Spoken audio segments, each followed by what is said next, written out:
म बालेन्द्र शाह नेपालको सार्वभौम सत्ता र राजकीय सत्ता नेपालको सार्वभौम सत्ता र राजकीय सत्ता नेपाली जनतामा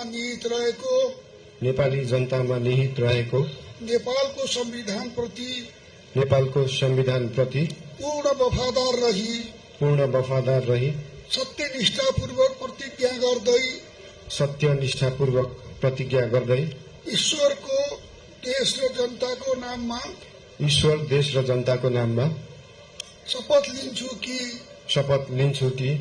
प्रधानमन्त्री पदको जिम्मेवारी प्रचलित कानूनको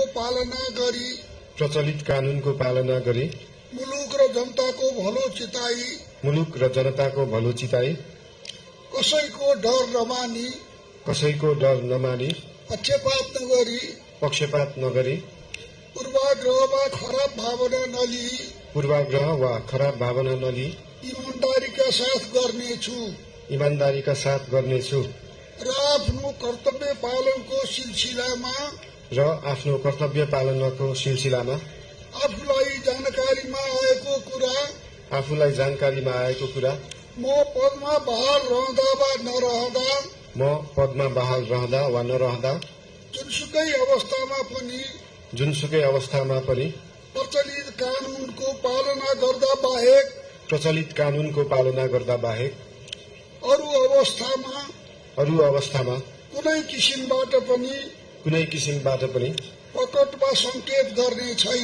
प्रकट वा संकेत गर्ने छैन। धन्यवाद। यसपछि